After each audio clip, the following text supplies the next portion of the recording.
اور ابھی کل بھی جو ایران پاکستان کے منسٹر تھے محسن نقوی، وہ کوئی پاکستان کے وزیر اعظم کی طرف سے پروگرام لے کے گئے ہیں خامنہئی صاحب کے لیے، اور بات چیت کا سلسلہ بھی جاری ہے۔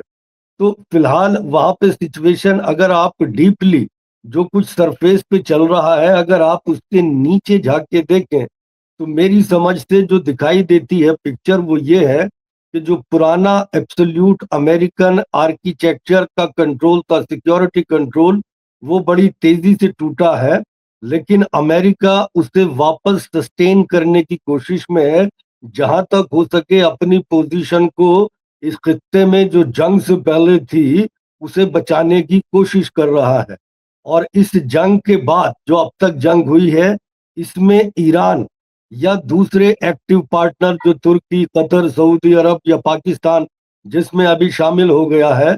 وہ مل کے ایک نئے نظام کی تشکیل دینے کی کوشش میں ہے، تاکہ جو خلا امریکن ملٹری کے فیلیور سے پیدا ہوا ایران کے اوپر وہ کسی نہ کسی فارم میں اس کو بھرنے کی کوشش کر رہے ہیں۔ تو پرانا سسٹم پوری طرح سے ختم نہیں ہوا ہے اور نیا بالکل سسٹم ایمرج ہونے کی کوشش کر رہا ہے، تو اس کی وجہ سے یہ جو اس طرح کی چہل پہل یا جو آپ اس طرح کے جو چیزیں ہوتی ہوئی آپ کو دکھائی دے رہی ہیں یہ اس طرف اشارہ کر رہی ہے۔ اور ایک بڑا اشارہ یہ بھی کر رہی ہے کہ امریکہ کی فوج اس پوزیشن میں نہیں دکھتی کہ دوبارہ سے جنگ مسلط کر کے اپنی ملٹری قوت کے ذریعے جو بھی ان کے مقاصد ہیں وہ انہیں حاصل کر سکے، وہ آج اس پوزیشن میں دکھائی نہیں دیتے۔ ایران جو ہے وہ اسٹیٹس کو کی جو سچویشن چل رہی ہے اس سے مطمئن ہے، کیونکہ اسے لگتا ہے کہ جو امریکہ نے اس کے اوپر بلاکیڈ لگایا ہے وہ اس کو ہینڈل کرنے میں کامیاب ہے، وہ اپنی اکانومی کو اس بلاکیڈ کے باوجود بہترین طرح سے سنبھال لے گا، اور ان دونوں بلاکیڈ سے جو امریکن اکانومی یا ورلڈ اکانومی کے اوپر اثر پڑ رہا ہے، شاید امریکہ یا ورلڈ اس کو بہت لمبے عرصے تک برداشت کرنے کی پوزیشن میں نہ ہو، اور بہت جلدی وہ کہیں سے کسی نہ کسی نتیجے پہ یا ڈیل پہ ایران کے ساتھ پہنچے۔ تو فی الحال نہیں نہیں، یہ بالکل سچویشن ہے۔ جی جی جی جی بالکل صحیح کہہ رہے ہیں، اور وہ ایسا دکھائی دے رہا ہے، لیکن یہ جو ابھی پھر ایک الزام لگایا اسرائیل پہ امریکہ نے کہ پینٹاگن میں جو ہے جاسوسی کرا رہے تھے یا اور دوسری جگہوں کی اس طرح کی باتیں آتی، یہ کتنا اس کو سیریس لیا جائے؟ اس طرح کے الزامات لگانے کا کیا مطلب ہے؟ کیا امریکہ واقعی دور ہو جائے گا اسرائیل سے، یا مائنڈ ڈائیورٹ کرنے کی بات ہے، یا ہے کیا؟ کیونکہ یہ کوئی نئی بات تو ہے نہیں، ڈھکی چھپی بات تو ہے نہیں بھائی، ایپسٹین فائل ہی پوری اسی پر بیسڈ ہے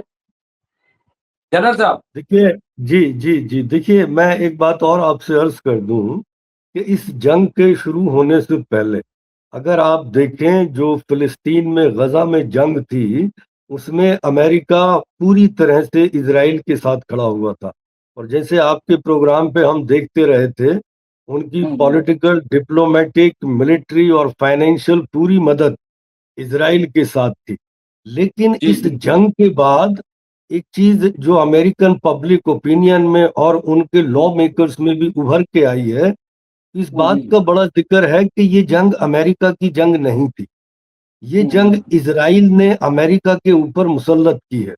اور اس ہاں جنگ میں ایسا کوئی امریکہ کا آبجیکٹو نہیں تھا کہ انہیں امیڈیٹلی ایران سے یا ایران کے کسی طرح کے نیوکلیئر پروگرام سے امریکہ کو کسی طرح کا تھریٹ تھا۔ انہیں یہ لگتا بالکل ہے کہ اس جنگ کے بدلے میں جو امریکہ کی مڈل ایسٹ میں یا ورلڈ میں جو پوزیشن تھی وہ بڑی کمزور ہوئی ہے، اور دوسرا وہاں پہ انہیں یہ بھی لگتا ہے کہ جس طرح سے امریکہ ایسا لگا کہ اسرائیل کے کہنے سے اس جنگ میں گیا اور اس نے اپنا دنیا میں اپنا اسٹیٹس بھی، اپنی ملٹری قوت بھی، اور جو پبلک اوپینین میں امریکہ کی امیج تھی ان سب کو ڈیمیج ہوا ہے، تو اس سے وہاں پہ اس طرح کا ڈسکشن ہے جیسے پچھلی بار بھی آپ کے یہاں کر رہے تھے کہ کانگریس میں یہ رپورٹ پاس ہوئی جس میں کہ یہ کہا گیا کہ اس جنگ کو روکا جائے۔ اور اس کے علاوہ آپ اور بھی دیکھیں گے کہ دیکھیے امریکہ کے اندر جو اسرائیل کی سپورٹ تھی اب وہ نہیں رہی، جو امریکہ کی اکثریتی عوام ہے وہ اس جنگ کے خلاف ہے، اور انہیں یہ بالکل سمجھ میں آ رہا ہے کہ جس طرح سے غزہ کے اندر غارت گیری کی گئی، ان کو نسل کشی کی گئی، اس کی وجہ سے امریکہ کی امیج کو نقصان پہنچا، اور اس کی وجہ سے جو اسرائیل کی امریکہ کے اندر سپورٹ تھی اس میں بہت تیزی سے گراوٹ آئی ہے۔ اور اب جیسے جو یہ جنگ کے جو بات چیت چل رہی ہے، جیسے ہم ذکر کرتے رہے ہیں کہ اسرائیل کو ایسا لگتا ہے کہ اگر یہ ڈیل امریکہ کی ایران کے ساتھ ہو گئی تو یہ اسرائیل کے لیے بڑی تباہ کن ثابت ہوگی،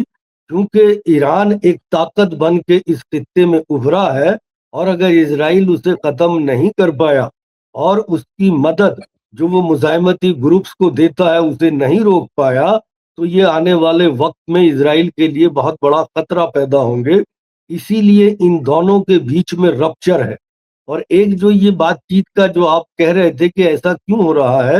ایک اس کا ریزن یہ ہے کہ ایران نے اپنی یہ شرط رکھی ہوئی ہے کہ جو بھی ڈیل امریکہ کے ساتھ ہوگی اس میں لبنان کو بھی شامل کیا جائے گا، اور لبنان کیونکہ اسرائیل اور لبنان آمنے سامنے، لبنان نہیں بلکہ حزب اللہ آمنے سامنے ہے، تو اسی لیے ٹرمپ کے لیے یہ ضروری ہے کہ وہ نیتن یاہو پہ یہ دباؤ ڈالے کہ وہ کسی ڈیل پہ لبنان کے ساتھ پہنچے،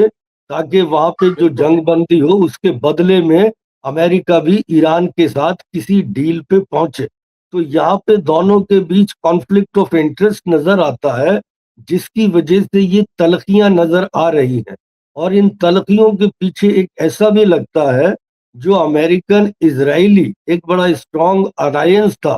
اس کے اندر بھی دراریں پڑنی شروع ہو رہی ہیں۔ اور اس کا بڑا ریزن یہ ہے کہ جو اسرائیلی گورنمنٹ ہے وہ جس طرح سے اپنے نیشنل انٹرسٹ اس وقت میں ڈیفائن کر رہی ہے، اور جو امریکہ کے نیشنل انٹرسٹ ہیں، امریکہ کسی نہ کسی طرح سے ایران کے ساتھ ڈیل میں جاتا ہے، اور وہ جو بھی ڈیل ہوگی اس میں کہیں نہ کہیں ایران کے اوپر سے سینکشن ہٹیں گے، کہیں نہ کہیں ایران کے ایسٹس فریز ہوں گے، اور اس سے ایران کے لیے یہ موقع ملیں گے کہ وہ اپنی اکانومی کو اور اپنی فوج کو بڑی تیزی سے مضبوط کر سکتا ہے۔ اس چیز کو اسرائیلی گورنمنٹ پسند نہیں کرتی، اسی لیے وہ کوشش کرتی ہے کہ ایسی کوئی ڈیل نہ ہونے پائے جس سے کہ نہ تو اسرائیل جو ایران ہے اس کا نیوکلیئر پروگرام، اس کا میزائل پروگرام اور اس کی جو مدد ہے، یہ مزاحمتی گروپس کو یہ شامل رہے، اور اس پہ سے سینکشن بھی ہٹ جائے اور اس کے ایسٹس بھی ریلیز ہو جائیں، یہ انہیں اپنے مستقبل کے لیے بڑی تباہ کن نظر آتی ہے۔ تو اسی لیے ان دونوں کے بیچ یہ کانفلکٹ آف انٹرسٹ کی وجہ سے ہمیں یہ فی الحال انتشار ان کی پالیسیز میں دکھائی دیتا ہے۔ جی ممتاز بھائی۔ نہیں نہیں، بالکل صحیح کہہ رہے ہیں۔ اچھا، میں آخر میں یہ چاہوں گا بہت شارٹ میں کہ مشتبہ خامنائی صاحب تھے جو ملاقات ہے کہ میں ان سے ملنا چاہتا ہوں، اس میں اعتماد بھی ظاہر کرنے لگے، یہ اتنا لچیلا پن کیا یہ انٹرنیشنل دباؤ ہے یا امریکہ کے اندر جو سچویشن ہو گئی ہے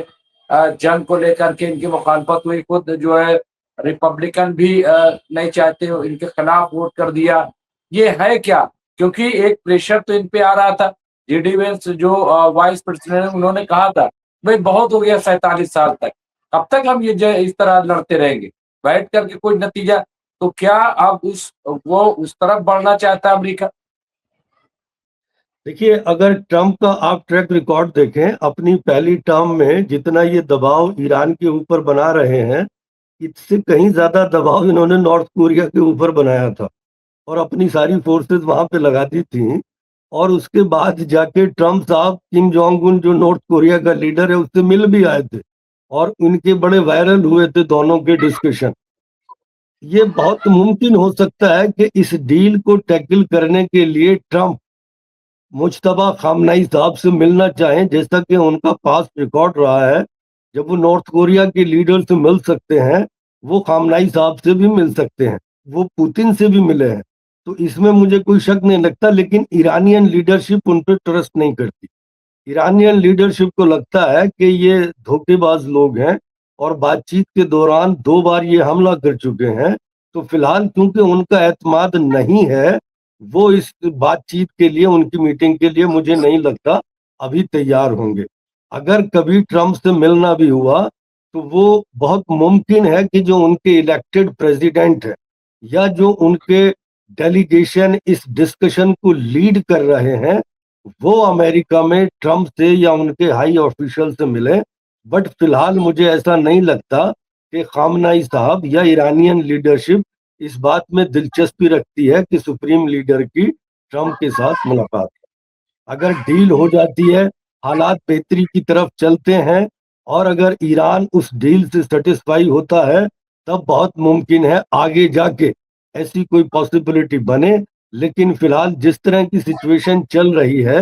تو مجھے نہیں لگتا کہ ایرانین لیڈرشپ اس بات میں دلچسپی رکھتی ہے کہ وہ فی الحال خامنہئی صاحب کی میٹنگ ٹرمپ صاحب کے ساتھ کروائے. جی ممتاز. نہیں بالکل، تو یہ بالکل صحیح ہے کہ اعتماد رہا نہیں، بھروسہ رہا نہیں. اور جب ابھی وہ آپس میں جب بات چیت ہوتی ہے، مذاکرات ہوتے ہیں، تب آمنے سامنے نہیں بیٹھتے، ان کے ساتھ فوٹو نہیں کھنچواتے. تو مشتبہ خامنہئی صاحب تو بہت دور کی بات ہے. بہرحال بہت بہت شکریہ میجر جنرل، آپ نے ہم سے بات کی اور اس وقت جو صورتحال ہے اس کا ایک اچھا جائزہ پیش کیا. انشاءاللہ پھر آپ سے آپ کی خدمت میں حاضر ہوں گے اور کچھ آگے کی چیزوں کو جاننے کی کوشش کریں گے. تو بہت بہت شکریہ خدا. جی جے ہند ممتاز بھائی. جے ہند.